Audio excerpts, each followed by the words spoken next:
Meus amigos, acabou a primeira temporada de Percy Jackson e os Olimpianos do Disney Plus e eu já adianto pra vocês, tá, que na opinião aqui do Tio Geek, esse foi disparado o melhor episódio dessa temporada. Cara, foi um episódio completo, né, direção, roteiro, cara, o que foi a atuação do Walker Scobell nesse último episódio, gente, pelo amor de Deus. Foi um episódio que respondeu inúmeras perguntas, deixou o gancho, obviamente, pra segunda temporada, porque sim, Percy Jackson e os Olimpianos deve ser renovada e principalmente o tão aguardado encontro entre o Percy e o seu pai, né, o Poseidon. E fora as outras complicações que isso gerou, né, com Zeus, com inúmeros outros personagens. E é sobre isso, sobre o final dessa primeira temporada de Percy Jackson, que a gente vai comentar no vídeo de hoje. E ó, não é por nada não, mas tem um detalhezinho que eu percebi nesse último episódio envolvendo o Luke e o Cronos, que eu tenho certeza que a maioria de vocês não percebeu. E bora falar sobre isso. Hello, my friends, Geek na voz. E finalmente, no final desse oitavo episódio de Percy Jackson e os Olimpianos, o Percy conheceu pessoalmente o seu pai, né, o Poseidon. Pois o final do sétimo episódio, né, provocou um duelo contra Ares pelo destino do mundo, com o qual o oitavo episódio inicia, né? E depois de tirar o primeiro sangue contra o deus da guerra, o Percy ele recebe o elmo das trevas de Hades e depois de devolver o capacete para Lecto e garantir que Hades cumpra sua promessa de devolver a mãe do moleque, o Percy segue pro Monte Olimpo, que fica no topo do Empire State Building, né? E, inclusive, que visual absurdo do Olimpo, né, cara? Que representação absurda que a gente viu nesse último episódio. Então o Percy, né, ele caminha pela cidade do Olimpo até o topo da montanha, né? Apenas para encontrar Zeus sentado no topo de seu trono. Porém, o rei dos deuses não está nada feliz em ver Percy, né, acreditando que o filho de Poseidon era a causa da guerra entre os Olimpianos. Então Percy devolve o raio mestre a Zeus e explica sua teoria de que Cronos estava por trás dessa confusão. Ou seja, essa notícia significa que Zeus mantém o Percy vivo e que também o Percy completou sua missão para encontrar o ladrão de raios, né? Se vocês observarem no final das contas, é cheque, é missão concluída, né? Diferente do que o Zeus disse, que o Percy não conseguiu concluir sua missão a tempo, que é verdade, mas no final das contas ele concluiu. Mas não só isso, né? O Poseidon, ele se rendeu aos Zeus, pois mesmo com o Percy devolvendo o raio mestre, o Zeus pretende continuar sua guerra contra Poseidon, né? Então Percy não apenas perdeu o prazo para devolver o raio, mas o orgulho e a arrogância de Zeus o dominou no final da primeira temporada, né? O que significa que o rei dos deuses não vai cancelar a guerra até que ele consiga o triunfo sobre o Poseidon. E naturalmente isso irrita o Percy, né? Fazendo com que o semideus repreenda Zeus por enfraquecer os deuses, assim como Cronos deseja, né? E Zeus, pé da vida com a cara do Percy, na hora que ele vai atacar o moleque, Poseidon intervém. Ou seja, o deus do mar renunciou à guerra para poder salvar o seu filho, né? Pois assim como o Percy, o Poseidon, ele entende que a guerra entre os irmãos é fútil se Cronos realmente estiver planejando sair do Tártaro. E muito por conta disso, né, pelo bem-estar, pela saúde do seu filho Percy, pela segurança dele, o Poseidon desiste e aceita a derrota para Zeus. Mas é claro que essa treta aí só tá começando, meu amigo. E finalmente esse episódio de Percy Jackson soube utilizar os 40 minutos para desenvolver muito bem praticamente todos os arcos, né? É o que eu disse lá no meu Twitter, né? Se todos os episódios dessa temporada tivessem esse mesmo nível de roteiro, direção e desenvolvimento que a gente viu nesse último episódio, seria uma série 9/10. Só não é 9/10 ou 10/10 por conta do formato da série. E eu já falei sobre isso em outro vídeo que eu vou estar deixando aqui, tá? Porque, cara, simplesmente não dá para você desenvolver em detalhes tudo o que acontece nesse livro em episódios de 30 minutos ou às vezes até menos do que isso. Simplesmente não dá. Se todos os episódios dessa primeira temporada tivessem a minutagem e o desenvolvimento que a gente viu nesse último da temporada, com certeza a série seria bem melhor, cara. E fica de lição pra Disney, né? Tudo bem que eles testaram um formato novo, episódios mais curtos, semanais, mas pra segunda temporada, Disney, ainda mais na segunda que vai acontecer um monte de coisa,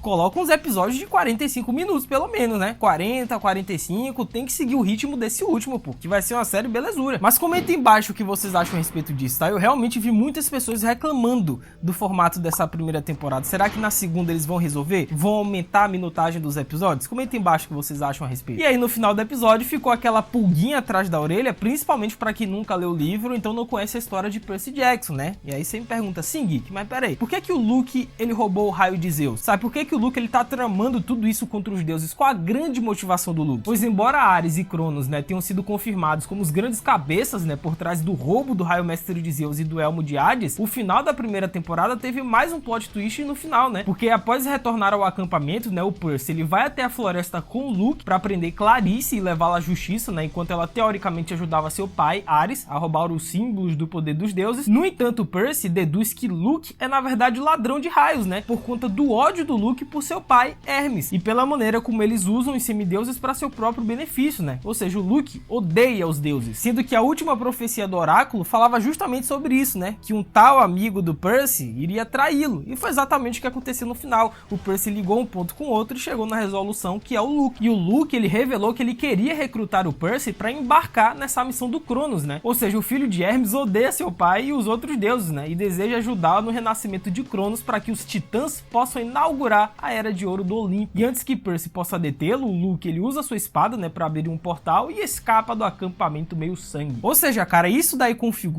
é um gancho para a segunda temporada de Percy Jackson, né, que provavelmente vai adaptar o segundo livro da franquia, que é Mar de Monstros. E nesse livro a gente vai ver mais uma vez o Luke com várias tentativas de reviver o Cronos. Então, pra galera que vivia reclamando, né, de que não, o Luke não apareceu muito nessa primeira temporada, não teve cenas do Luke treinando no acampamento com a espada. Pronto, tome aí no último episódio e aguarde que a segunda temporada a gente vai ver muito desse moleque ainda. E que baita atuação do Walker Scobell nessa cena, né, cara? Esse episódio, na verdade, não só teve o melhor roteiro da temporada, como também as melhores atuações. A Disney acertou em cheio no casting dessa série. Os moleques são muito carismáticos e muito talentosos, velho. Mas e aí, o que vocês acharam desse último episódio de Percy Jackson? Pra vocês também foi perfeito, como foi o meu caso? Comenta aí embaixo se teve alguma coisa que faltou, se teve uma falha, algum ponto a acrescentar, comenta aí que eu vou ler e responder todo mundo. Sendo que todo esse lance da profecia, como eu disse pra vocês, cara, eu achei que foi um arco que foi muito bem amarrado ao longo de toda a temporada, né? Porque essa última parte da profecia se encerrou justamente com o Luke. Então a frase de abertura, você irá para o oeste e enfrentará o deus que se transformou, refere-se a Ares, não a Hades, como a gente pensava inicialmente. Ares foi manipulado por Cronos, fazendo com que o deus da guerra se voltasse contra seu pai e tios, né? Você encontrará o que foi roubado e o devolverá em segurança. Ou seja, o raio mestre de Zeus e o elmo das trevas que foi roubado de Hades. A terceira frase é justamente a parte da profecia que envolve o Luke, né? Ou seja, você será atraído por aquele que o chama de amigo, que era o Luke. Sendo que a frase final, né, não conseguir salvar o que é mais importante, se tornou realidade quando Percy deixou o submundo sem sua mãe, sem a Sally Jackson. Pois no início da missão, o Percy ele só se preocupava em salvar sua mãe, né? Sendo essa ainda sua prioridade no final da temporada. Ou seja, deixar o submundo sem ela significa que Percy realmente não conseguiu salvar a Sally. Em vez disso, contou com a boa vontade de Hades para devolver a Sally após receber o seu elmo, né? É o que eu disse pra vocês, olha o nível de roteiro, desenvolvimento, direção desse último episódio. Se os outros seguissem esse mesmo ritmo, cara, seria uma série no mínimo 9/10, pra não dizer 10/10, porque eu amei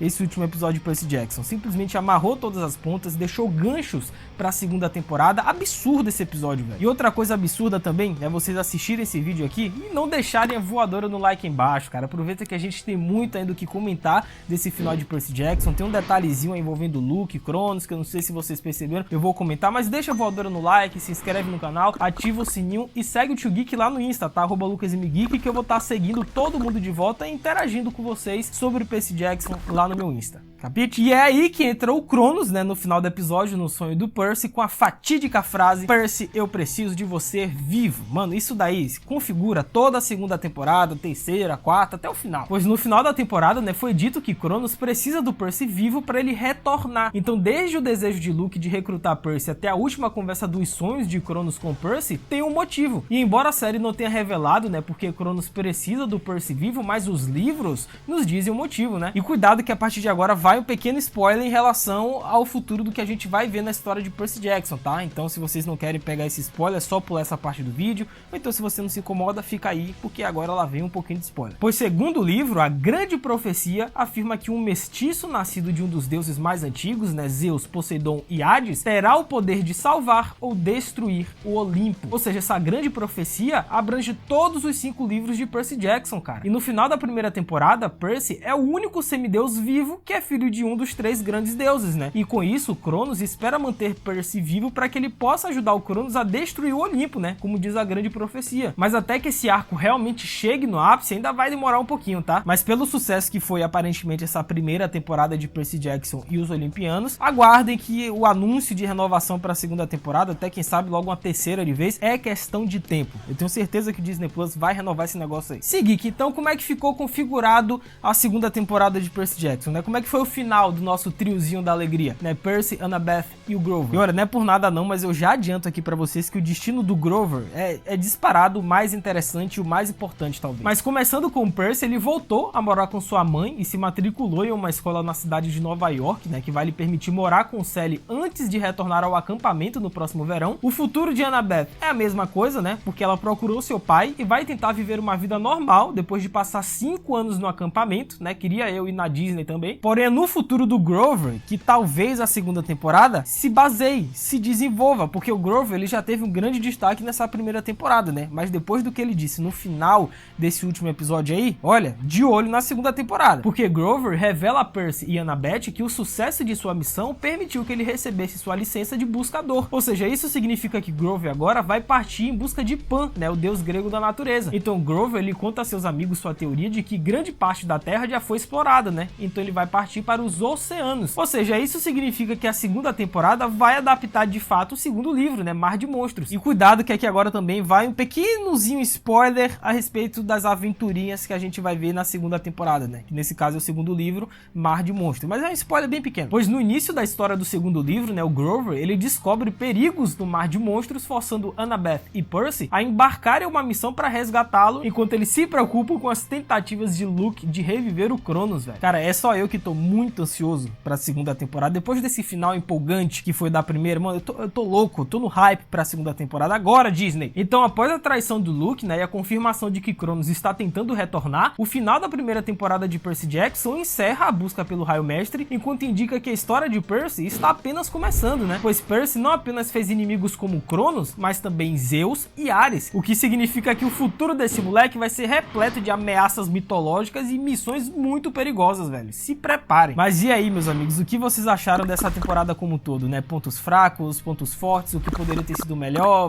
desenvolvido? Comentem embaixo o que vocês acharam, que eu vou ler e responder todo mundo. É isso, até a próxima. Valeu, falou e fui!